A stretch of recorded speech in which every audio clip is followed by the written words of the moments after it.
This is William Michael of the Classical Liberal Arts Academy, and in this video, I'd like to provide some guidance and help for students making their way through the first lesson in our Latin reading course. One of the things that makes the Classical Liberal Arts Academy very different from any other school or study program is that we get started reading real Latin from the very beginning of our studies. And we have students who start this course as young as 5 and 6 years old because we can just immerse ourselves in Latin reading and continue for years and years. So, what I'd like to do is walk through this lesson. I'd like to make sure that the reading is clear and the pronunciation is understood.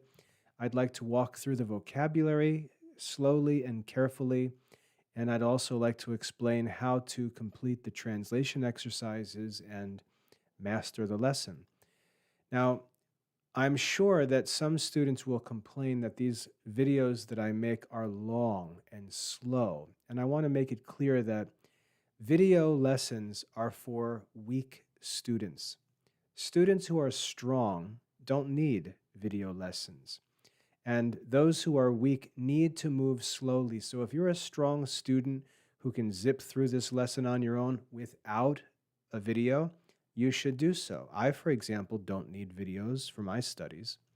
But for students who do need help, I'd like to walk them slowly and carefully through these lessons. So again, if you find these lessons slow and boring and maybe you think you don't need this much help, go do the lesson without the video. That's fine. Hopefully you can do that. That's the mark of a strong student. But if you need help or would like to fill required time for, let's say, high school foreign language instruction time needed for a high school credit, you can use these videos to serve that purpose. And again, younger students or older students, adult students who've been out of school for a long time, I think working slowly is a good idea. So let's go ahead and walk through this lesson together, and I'll provide as much help as I can. Here in bold, we have the lesson text. And what we do in Latin reading, we're studying the Gospel of St. John as it was translated by St. Jerome in the Vulgate, which is the Latin translation of the Catholic Bible. So we're going to read real historical Latin from the Vulgate, and we take 5 verses at a time. So in every lesson, we're going to look at 5 verses from the Gospel of John, and we're going to read through the first 4 chapters of the Gospel of John, learning the vocabulary, getting used to Latin pronunciation, getting comfortable reading Latin. And by the time we're at around the end of chapter 4, things start to get really easy. We've covered most of the vocabulary. It gets faster and easier, and that's when it's time to move on to Latin reading too. But I'd like to walk you through these lessons, and I'll do so in each lesson as time allows me to do that, to provide you with as much help as possible. Now, I can say that just from one lesson like this, I could probably teach almost all of Latin grammar from one lesson. There's so much information in this reading, but in Latin reading 1, we're not going to dig into all of that information and try to master these verses or these translations. In Latin reading 1, we're really just looking to build our Latin vocabulary. And the reason why reading scripture is so good for building our Latin vocabulary is because if we want to go on to learn to understand Latin prayers, Latin hymns, and so on, most of the vocabulary that's going to be found in prayers and in the liturgy and in hymns of the church is going to be the vocabulary of sacred scripture. So building our vocabulary from sacred scripture helps us with reading and reciting any Catholic Latin. So let's go ahead and get started and take a look at the first 5 verses of the Gospel of St. John. I'll read it here, and then we'll work through the exposition. Now you can see here on the page, on the lesson page, I've already included an audio recording of the reading, but I'll read it here and then we'll go look at the vocabulary. Let's read this together. Verse 1. In principio erat verbum, et verbum erat apud Deum, et Deus erat verbum. Verse 2. Hoc erat in principio apud Deum. Verse 3.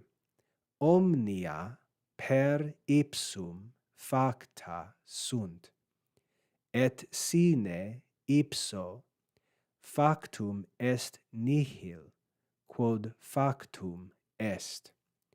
In ipso vita erat, et vita erat lux hominum, et lux in tenebris lucet, et tenebrae eam non comprehenderunt.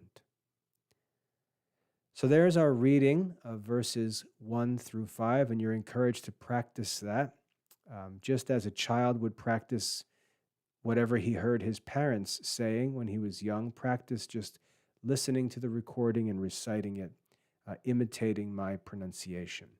But let's go ahead and get down to the exposition. You can practice listening and pronouncing all you'd like. I'd like to get us into the exposition here.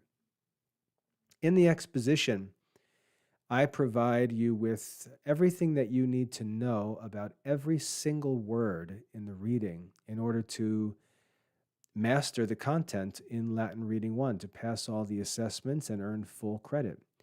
So you should read each verse as you see it here, then go down to the exposition and study what's said about each individual word. Notice it gives you the part of speech and the English meaning. So you can see in Latin Reading 1, we're really concerned with just the basic ideas here. We'd like to be able to identify the part of speech, and we'd like to know its meaning. That's all we're going to look at in Latin Reading 1. In Latin Reading 2, we get into more details. Now, while you're studying Latin Reading 1, you should also be studying Latin Grammar 1. So you're going to be learning about the parts of speech, learning about all the different forms of Latin words in Latin Grammar 1, and you should be doing that while you're studying Latin Reading 1. In Latin Reading 1, you're building your vocabulary. In Latin Grammar 1, you're learning the art of the language itself.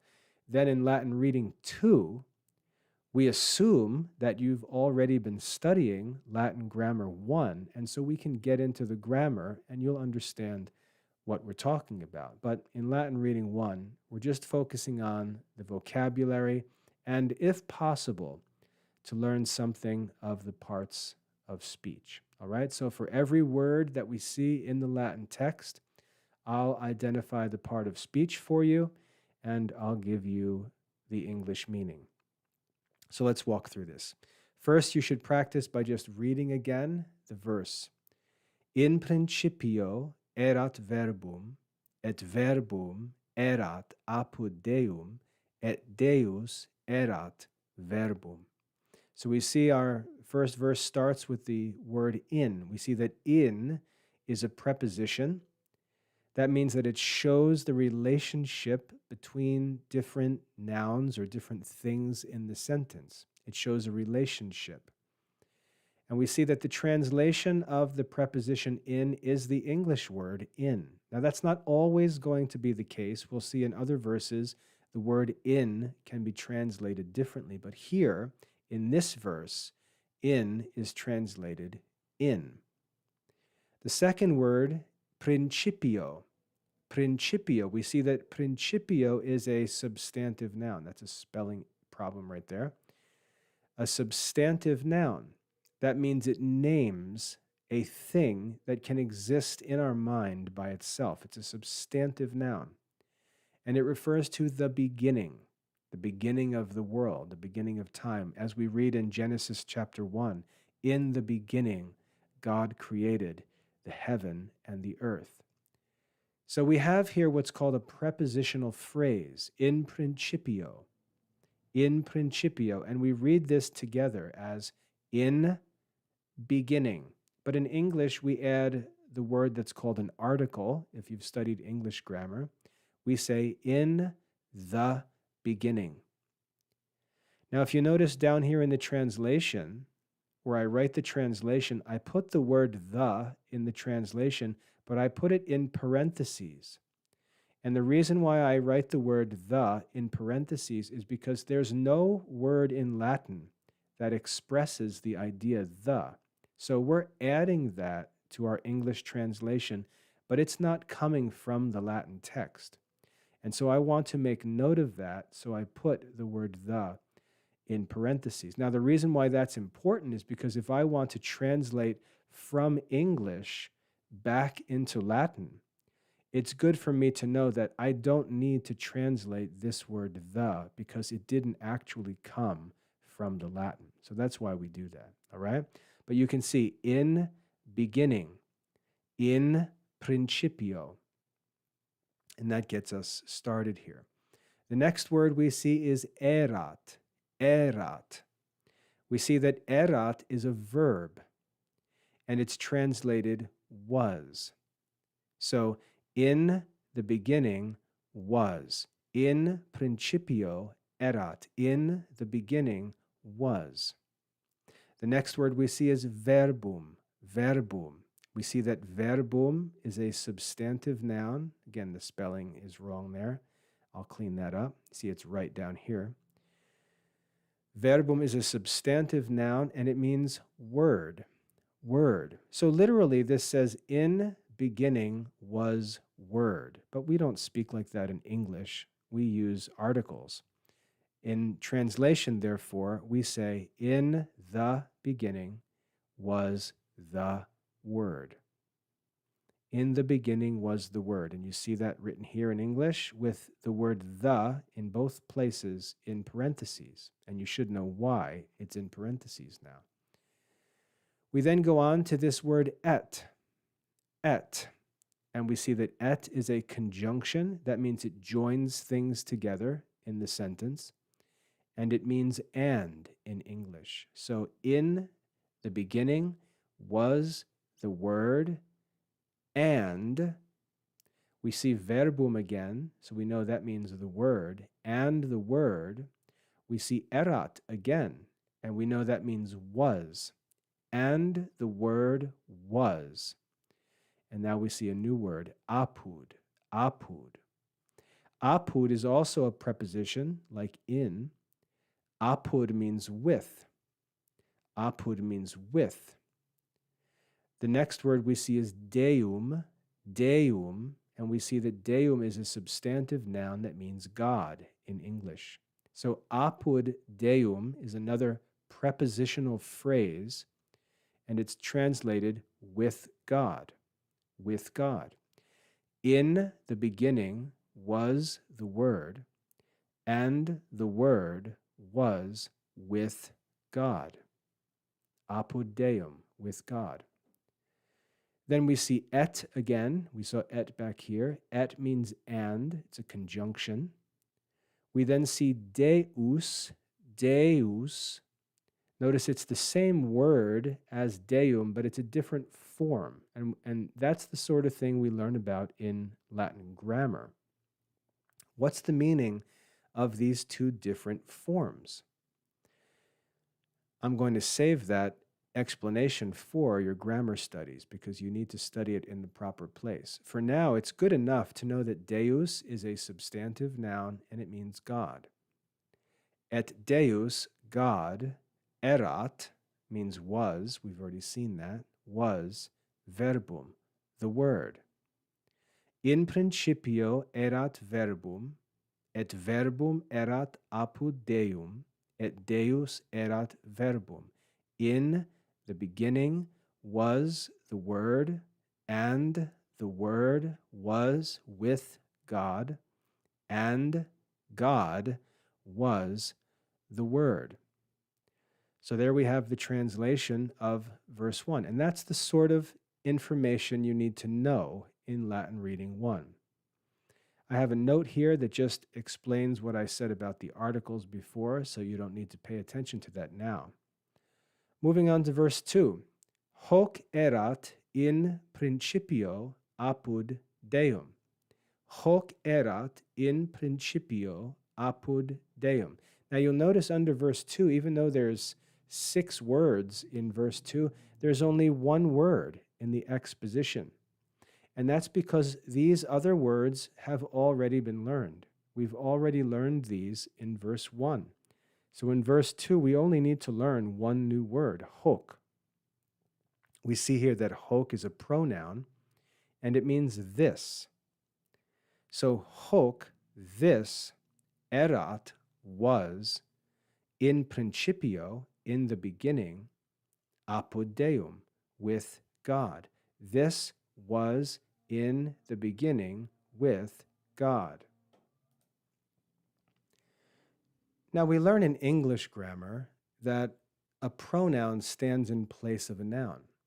So when we read this word hoc, which means this, we should ask, what is this referring to? This what? What is this referring to? And if we look back to verse 1, the subject of verse 1 is verbum, the word. The word is the subject, and in verse 2, hoc is referring back to the verbum, the word. This, the verbum, erat, was in the beginning with God. That's verse 2, very simple. Only one word to learn in verse 2. In verse 3, we read, omnia per ipsum facta sunt, et sine ipso factum est nihil, quod factum est. You can see verse 3 is more difficult. Lots of new vocabulary here to learn. So there's more words in the exposition. So let's learn what verse 3 means. Omnia, omnia is an adjective noun. So it's used to describe or add quality to a noun. Omnia means all things, all things. Omnia, all things. Then we see per, which is a preposition. So we're going to have another prepositional phrase. Per means through. So all things through ipsum, ipsum. Here we see that ipsum is a pronoun and it means him, him. So we have all things through him, and him refers back to the verbum. All things through him, facta, facta. So here we see the word facta is a participle. If you have studied English grammar, you should know that a participle is a part of speech that acts like an adjective, but comes from a verb. So it's a verbal adjective. It's used to describe something, but it expresses time. So it has the idea of a verb, a participle. Facta means made. If you think of the English word factory, a factory is a place where things are made. Facta means made. So all things through him made sunt. Sunt is a verb and it means are. Sunt means are. All things through him made are. Made are. Now that sounds funny in English because that's not how we speak in English. We would say, all things through him are made. But Latin says made are. Notice that the order of the words is not the same as in English. Now, I recommend that you learn to just think like this in Latin. Don't move the words around. Just keep the words in their order and get used to the different Latin order of ideas. All things through him made are. It's not that difficult. All things through him made are. Et. We've already seen et before. It means and. Sine. Sine is a new word. Down here we learn that it's a preposition. So we're going to have another prepositional phrase. Sine means without. Notice we learned with, we learned apud means with. Now we learned sine means without. Sine is followed by ipso, which is a pronoun that means him. So sine ipso means without him. And without him. All things through him made are, and without him, factum. Factum is the same word as facta, but notice that the endings are different. Facta and factum. So same word, but different meaning, different endings. Factum is also a participle, and it also means made. And without him made est. Est is a verb. It means in. So let's compare these two phrases, facta sunt and factum est. Sunt means are, like they are. Est means is, like it is. So sunt is plural and est is singular. Facta, this form, is plural, and this form, factum, is singular. That's the difference. And you can see that difference in the verb. It is and they are. Facta sunt, made are. Factum est, made is. So notice the difference there. And don't get the forms confused. All things through him, all things, plural, made are. And without him, factum est nihil. Nihil. Nihil is the opposite of omnia. Omnia means all things. Nihil means nothing. Nihil means nothing. So all things are made, all things through him made are, and without him made is nothing. So nothing is singular, and that's why we have factum est. Omnia is plural, that's why we have facta sunt. All things through him made are, and without him made is nothing. Quod, quod we see down here as a pronoun, it means that. That factum est. We have that phrase repeated. Factum est, made is. Factum est, made is.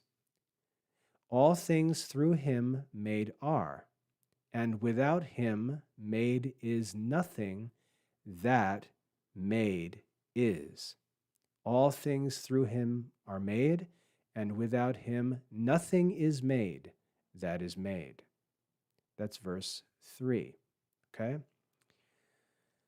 Verse 4. In ipso vita erat, et vita erat lux hominum. In ipso vita erat, et vita erat lux hominum. In this verse, we have some words that we've already seen before and a few new words. So you'll just see a couple words, 4 of them, just a few given in the exposition here. In ipso. Ipso we see as a pronoun that means him.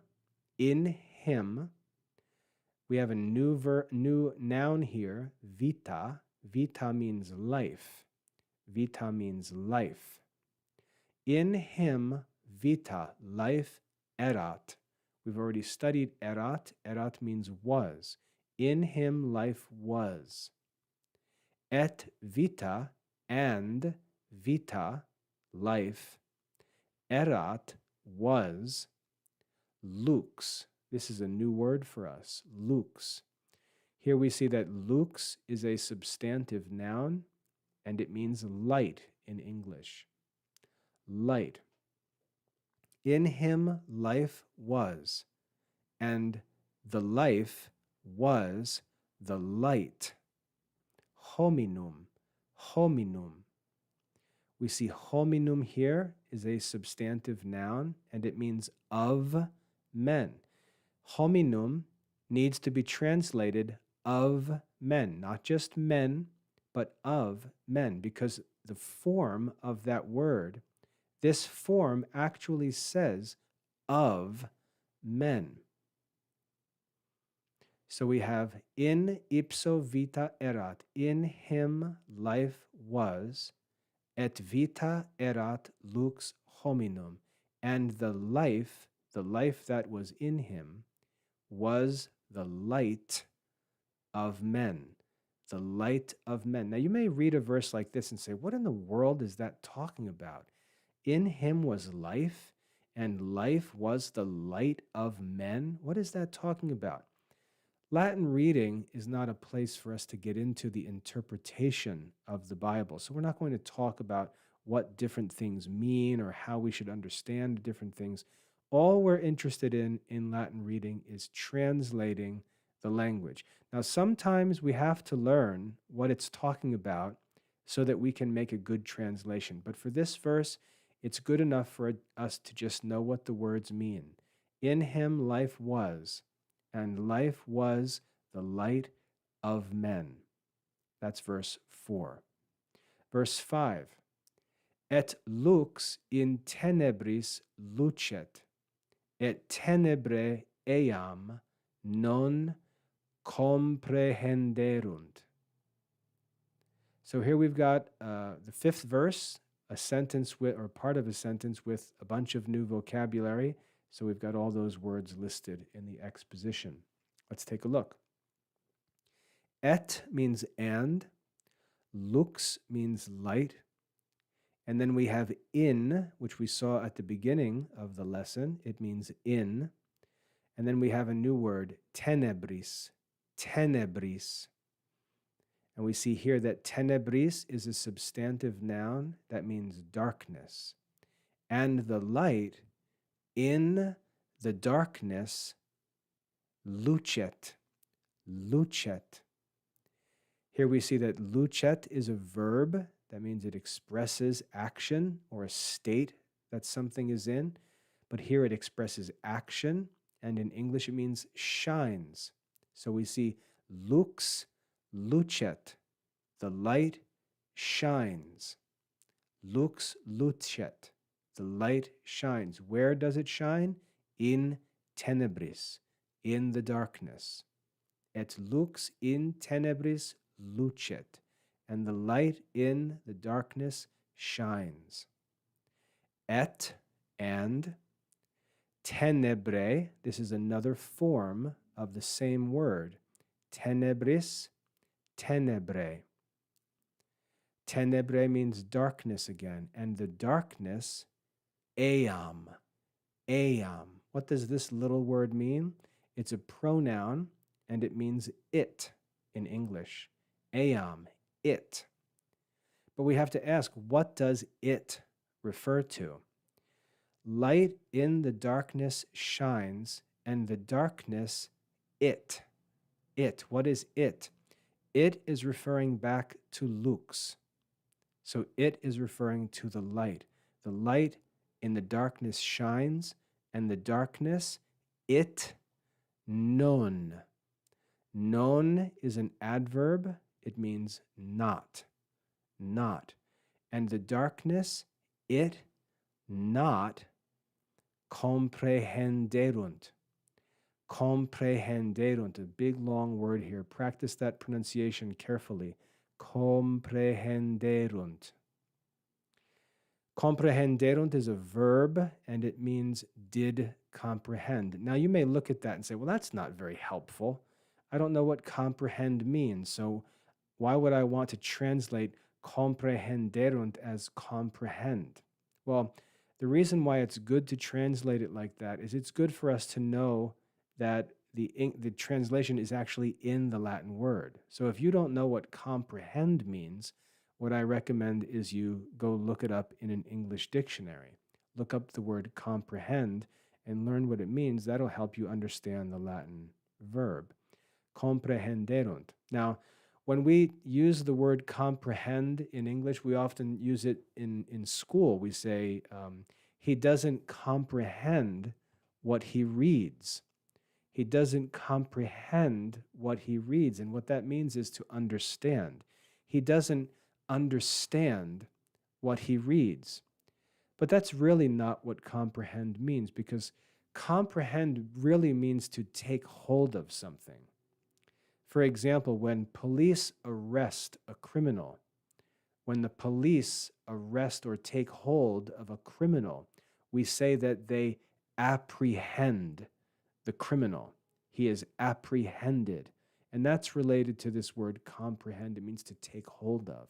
So we use the word comprehend to talk about understanding, because we're saying our minds take hold of a certain idea. That's just a way of expressing an idea. Our minds take hold of it. So when we read this passage, and the light in the darkness shines, and the darkness it not did comprehend, we're not sure if it means the darkness did not understand the light, or the darkness did not take hold of the light. So again, understanding the meaning of these verses, the interpretation of these verses, is a different study. That really belongs to theology. Our goal in Latin Reading 1 is just to understand the words themselves and to be able to translate them from Latin into English. So verse 5, et lux in tenebris lucet, and the light in the darkness shines, et tenebrae eam non comprehenderunt, and the darkness it not did comprehend. Again, in English we say did not comprehend, but in Latin we see not did comprehend. So try to keep your English in the same word order as the Latin so you can better understand the Latin. And that brings us to the end of verse 5, which is the end of this lesson. Now, I know that if you're going through this the first time, there's no way that you learned everything that I said during this video, but the good thing about a video lesson is you can watch it over again, you can hit pause, you can back up, you can listen to a part that you thought was difficult. So you're in control of your own lesson because you're watching the video and you've got the controls for the video in your own hands. So use this video to study. You can watch it and rewatch it. You can back up and watch different parts. That's all in your control. So I'm not going to spend a lot of time reviewing things or explaining things because you can simply watch it over again. If there's anything that you don't understand after you study and watch the video, if you still don't understand something or just have a question, that's when you should get in touch with us. You can just go on the study center, and on the right side of the study center, you'll see a place where it says need help, and it gives you instructions for how to get in touch with us to ask questions. So study, use these videos, review your lessons, and if there's anything that you just don't understand, get in touch and ask for help. So that's all for verses 1 through 5 in lesson 1. Now, one more thing I want to do in this video before we're finished.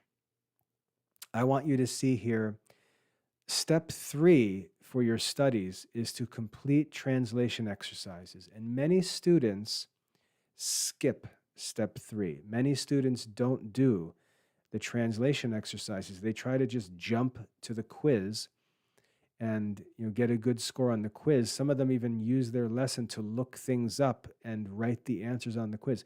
If you do things like that, you're just not studying. You're not going to learn the Latin. So you've got to decide whether you're going to just fake it and pretend like you're studying and write the answers in the quiz, or whether you're actually going to study and learn the Latin language. It's pretty useless to pretend you're studying and fake it when you have the opportunity to actually learn something that's very valuable. So I'd like you to do the translation exercises and practice them. Do them every day. And the way the translation exercises work, you can see instructions for them right here. You can click on that link and read the instructions. But all you do is take this Latin text that's here for the lesson and copy it onto a sheet of paper. You can type it or you can just write it by hand on a piece of notebook paper. Copy as much as you can fit on one line and make the Latin nice and big when you copy it. Write as much as you can on one line, then skip a line and keep writing the Latin, and then skip a line and keep writing the Latin. And then what you do is go through it, and under each Latin word, write the English meaning. So look at the word in and say, what does in mean? It means in English. So write in under the word in. Then look at principio and ask, what does principio mean? It means the beginning. So write the beginning under principio. Then erat, what does erat mean? It means was. Write was. And verbum, the word. Write the word. So under every word in Latin, you should have the English meaning. Now, the first time you do it, you should copy out all the Latin and use your lesson to help you. Use your lesson to help you fill in the meaning of every single Latin word. But then the second time you do the exercise, copy out all the Latin again and see how much you can write without looking at your lesson. And do as much as you can from memory. And then when you've done all that you can, go look at your lesson and fill in whatever you couldn't remember. Then do it again. Copy the Latin out again. Write as much as you can out from memory and use your lesson to look up anything you couldn't remember. And continue doing that. Continue drilling that Latin translation exercise. Do it again and again and again until you can write the English meaning of every single Latin word without any need to look at your lesson. That's when you can say, I'm finished with this lesson. When you can write out the meaning of every Latin word without looking for help from your lesson, that's when you should consider yourself to be finished. The next thing that you should do after you do that is copy out the English translation. So you can see at the end of each verse here, you've got the English translation written. Copy out the English translation in the same way. And then under each English word or phrase, write the Latin word that was used to make that English translation. So write in the beginning, and then under in, write the Latin word in. Under the beginning, write the Latin word principio. Then write the English word was, and under was, write the Latin word erat. And so the first time you translate the Latin into English, and then you work to translate the English into Latin. That's what you should do to study in Latin reading. That's how you should learn these verses. Make sure you take time and do the translation exercises again and again until you can write out the translation from memory. Many students just skip that, or they just copy it out one time and turn it in and pretend that they did the translation exercise work, but they didn't. And will know that they didn't do it in Latin reading too when they don't know any of the vocabulary, and then they'll be in trouble. So make sure you follow the instructions for study, because when I give you these instructions, I'm telling you how to study in Latin reading 1 to prepare for Latin reading 2. And if you don't do this, you may weasel your way through Latin reading 1, but you're not going to be able to work in Latin reading 2. So don't think you're going to get away with that. And just learning Latin reading 1 is not really going to help you. It's only valuable if you get into levels 2 and level 3, where you really start reading a lot of Latin. So follow these instructions. Follow the instruction for translation exercises. Make sure you do them until you can write the answers without using your lesson for help. Then go and take the quiz and master the vocabulary, and then you can say that you've finished the lesson. All right, so I want to encourage you to study carefully. It will be slow and difficult when you first start, but everything that's necessary is difficult when you first start. But by doing it, You get used to it, and it becomes easier and easier over time. And then when you get to a point where it's easy, that's when you can really start to enjoy your studies. But you've got to discipline yourself and get yourself to that point in the beginning, and it's difficult. Most students never make it past the beginning.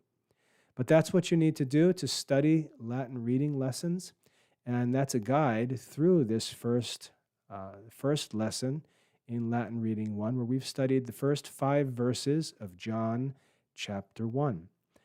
I'll make another video for the next 5 verses, and as you work to complete this lesson, you can look forward to having help with the next lesson, and hopefully I can stay ahead of students who are getting started in this course in 2024. If there's anything you need help with, get in touch. The instructions to get in touch are on the study center, and I hope that you find these videos helpful.